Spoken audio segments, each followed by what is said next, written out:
மக்களுக்கு வணக்கம். இன்னைக்கு கேரளாவுல பார்த்தீங்கன்னா, ஒரு துயரமான சம்பவம் நடந்திருக்கு. ஒரு தீபக்ங்கிறவரோட ஒரு உயிர் போயிருக்கு. இதுக்கு காரணம் என்ன? என்ன நடந்திருக்குங்கிறத நம்ம டீட்டெயில்டா பார்ப்போம். இது பார்த்தீங்கன்னா, ஜனவரி 18ஆம் தேதி நடந்திருக்கு. இது நடந்து 2 நாள் ஆச்சு. ஸோ நான் ஏன் 2 நாள் கழிச்சு இந்த வீடியோஸ் போடுறேன் அப்டின்னா, நம்ம வந்து உண்மை அறியாம எதையும் சோசியல் மீடியால பகிரக்கூடாதுன்னு சொல்லிட்டு நெறைய வீடியோக்கள நான் உங்கள்ட்ட ஷேர் பண்ணியிருக்கேன். நெறைய வீடியோக்கள பதிவு பண்ணியிருக்கேன். ஸோ இந்த 2 நாள்ல நான் நெறைய நியூஸ் சேனல் பார்த்தேன். என்ன தப்பு நடந்திருக்கு? யார் மேல தப்பு இருக்கு? ஆ என்ன நடந்திருக்கு இந்த கேஸ்ல அப்படிங்கிறத டோட்டலா பார்த்துட்டு, அதுக்கப்புறமா தான் நான் வீடியோ மேக் பண்றேன். ஆக்சுவலா என்ன நடந்திருக்குன்னா, ஜனவரி 18ஆம் தேதி தீபக் 41 வயது கூடிய அந்த நபர். கேரளா கோழிக்கோட சேர்ந்தவர். இவர் பார்த்தீங்கன்னா, கார்மெண்ட் ஃபேக்டரில சேல்ஸ் ஹெட்டா வேலை பார்த்துட்டு வந்துட்டு இருக்காரு. இவர் கோவிந்தபுரத்திலிருந்து பையனூருக்கு இவர் ஒரு பிரைவேட் பஸ்ல டிராவல் பண்ணியிருக்காரு. பஸ்ல வந்து பார்த்தீங்கன்னா, காமனா நடக்கிற விஷயம் தான். இது வந்து ஒரு கிரவுடா இருக்கும்போது சிலர் கைப்படும், கால் மிதிப்படும், சில பேர் உரசிக்கிறது சரி, இது வந்து காமனா நடக்கிற விஷயம் தான். அது கிரவுட்ல வந்து பார்த்தீங்கன்னா, நார்மலாவே அவங்க மேல படுறதா இருக்கட்டும், சில பேர் வந்து சாரி கேட்பாங்க. தெரியாம படும்போது சாரி கேட்பாங்க. அவங்களுக்கு இட்ஸ் ஓகே. இதான் காமனா பஸ்ல நடக்கிற ஒரு விஷயம். ஸோ இதே மாரி தான் அந்த சம்பவம் அங்க நடந்திருக்கு. இந்த பெண் பார்த்தீங்கன்னா 10,000 ஃபாலோவர்ஸ் வச்சிருக்க ஒரு இன்ஸ்டா இன்ஃப்ளூயன்சர். இவங்க பார்த்தீங்கன்னா, வீடியோஸ வந்து அவங்க அவரு உரசுறா மாதிரியும், ஆ வீடியோஸ் மேக் பண்ணி இந்த மாரி பெண்களுக்கு வந்து இந்த பப்ளிக் பஸ்ல வந்து பார்த்தீங்கன்னா, அந்த மாரி அபியூஸ் நடக்குதுங்கிற மாரி இவங்க ஒரு வீடியோ மேக் பண்ணி ரிலீஸ் பண்ணியிருக்காங்க. அது பார்த்தீங்கன்னா, ஒரு கிட்டத்தட்ட ஒரு 20,00,000 பீப்பிள்ஸ் வந்து அந்த வீடியோஸ் பார்த்துட்டாங்க. இத பார்த்த பிறகு பார்த்தீங்கன்னா, அந்த பாதிக்கப்பட்ட அந்த நபர், அந்த இறந்து போன அந்த நபர் என்ன பண்ணியிருக்காருன்னா, தீபக் என்பவர் என்ன பண்ணியிருக்காருன்னா, அந்த வீடியோஸ் பார்த்துட்டு அவங்க ஃபிரெண்ட்ஸ், ஃபேமிலி எல்லார்கிட்டயுமே இத கன்வே பண்ணியிருக்காரு. என் மேல எந்த தப்பும் இல்ல. நான் என்னோட வேலைய தான் பார்த்துட்டு இருந்தேன்.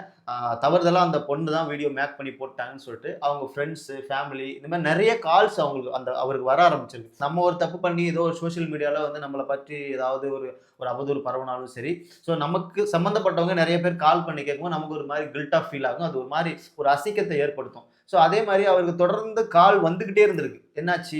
ஏன் இப்படி பண்ண? ஏன் இப்படி பண்ண? என்ன இந்த மாரி போட்டுருக்காங்க? இந்த மாரி போட்டுருக்காங்க.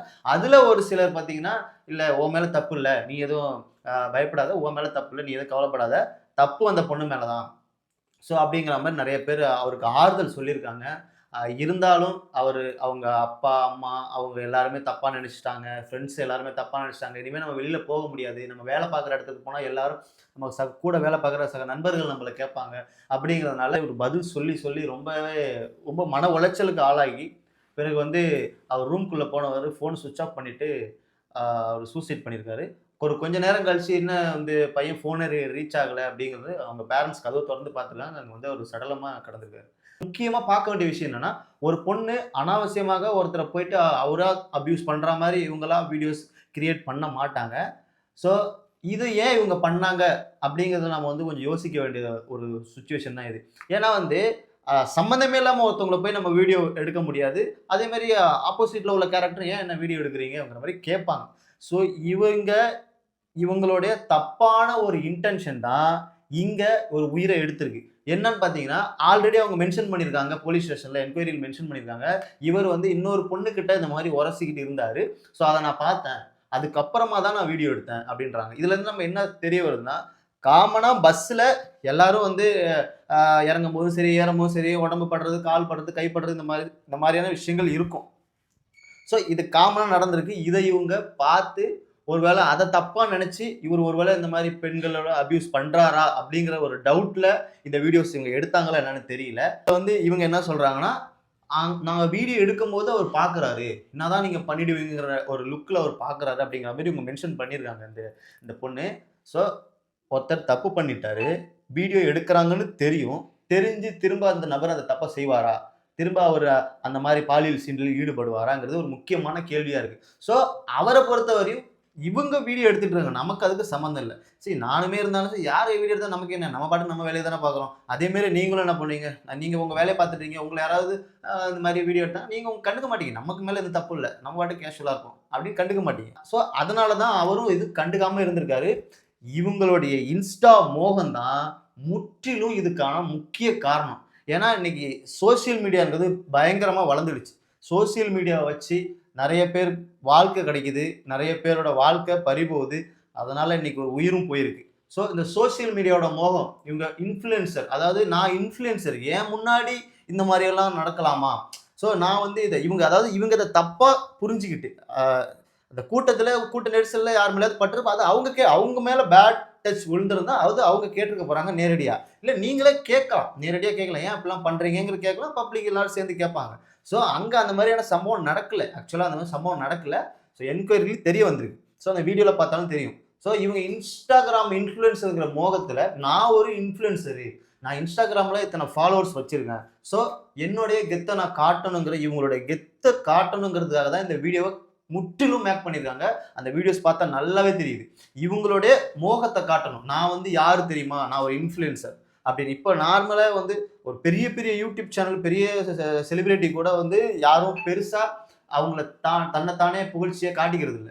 ஸோ சின்ன சின்ன 1000 ஃபாலோவர்ஸ் 2000 ஃபாலோவர்ஸ் வச்சிருக்கவங்கலாம் ரொம்ப நான் இன்ஃப்ளூயன்சர் சொல்லிட்டு தேவையில்லாம போலீஸ்கிட்ட வாக்குவாதம் பண்றது, ஒரு பொது இடத்துல போனா பப்ளிக்ல வாக்குவாதம் பண்றது, ஒரு கவர்மெண்ட் ஆஃபீஸ்க்கு போனா அங்க வாக்குவாதம் பண்றது, ஒரு ஷோரூம் போனா அங்க வாக்குவாதம். நான் யார் தெரியுமா? நான் எடுத்து வீடியோ எடுத்து போட்டுருவேன். இதெல்லாம் இந்த மாதிரியான Instagram மோகங்கள் ரொம்ப அதிகமாயிடுச்சு. அது வந்து அவங்கள ரொம்ப தூண்டுது.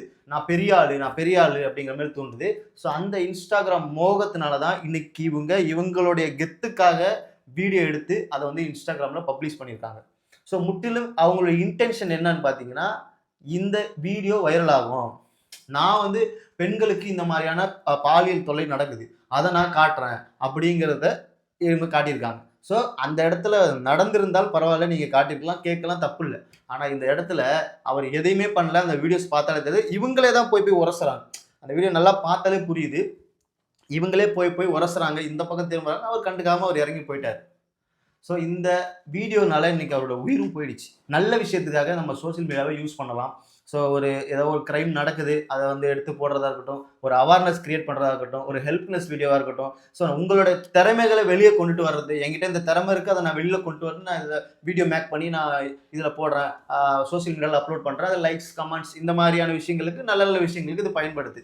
ஆனால் இன்னைக்கு இந்த மாதிரியான விஷயங்கள்னால ஒரு உயிர் பறி போயிடுச்சு. போன உயிர் கண்டிப்பா வரப்போறது, நம்ம எவ்வளவுதான் பேசினாலும் வரப்போறது இல்ல. இதுல முக்கியமான விஷயம் என்னன்னு பாத்தீங்கன்னா, இன்ஸ்டாகிராமோட மோகம் அதிகமாயிட்டே இருக்கு.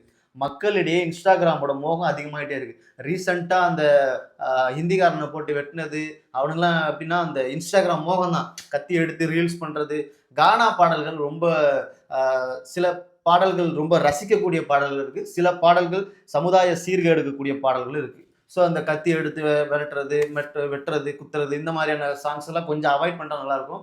ஸோ அந்த ஹிந்திக்காரனை போட்டு வெட்டினதும் இந்த சோசியல் மீடியாவோட மோகம் தான். இன்ஸ்டாகிராமோட மோகம் தான். இன்னைக்கு கேரளாவில் இந்த உயிர் போனதும் இந்த இன்ஸ்டாகிராமோடைய மோகம் தான். ஸோ இந்த இன்ஸ்டாகிராமோட மோகம் வர வர ரொம்ப அதிகரிச்சுட்டே போயிட்டு இருக்கு. அதை சரியான முறையில் பயன்படுத்துறது ரொம்ப நல்லது.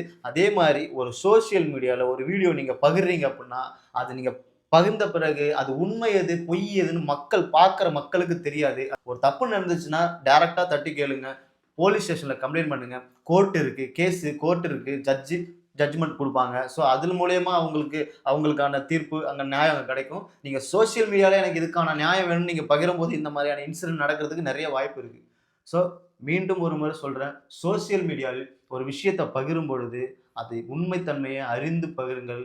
இல்லை என்றால் இந்த மாதிரியான சம்பவங்கள் அதிகரித்து கொண்டே தான் போகும்னு நான் நினைக்கிறேன். இப்போ அந்த பொண்ணு மேல கேரளா காவல்துறை வழக்கு பதிவு செய்து அவங்க மேல ஆக்ஷன் எடுத்திருக்காங்க. 10 வருஷம் சிறை தண்டனை கொடுத்திருக்காங்க. 1 கோடி ரூபாய் அபதாரம் வச்சிருக்காங்க. அவங்களோட சொத்து எல்லாமே பறிமுதல் பண்ணியிருக்காங்க. இன்னொரு முறை இந்த மாதிரியான சம்பவங்கள் நடக்கக்கூடாதுன்னு நம்ம கடவுளை வேண்டிப்போம்.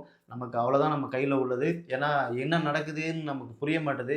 இப்போ இப்போ வேளச்சேரியில ஒரு பையனை வந்து அருவாள் எடுத்து சரமாரியா வெட்டியிருக்கானுங்க. பார்க்கும்போது ரொம்ப கொடூரமா இருக்கு. மீண்டும் ஒரு முறை சொல்கிறேன், சோசியல் மீடியாவில் ஒரு விஷயத்தை பகிரும்போது பார்த்து பகிருங்கள்.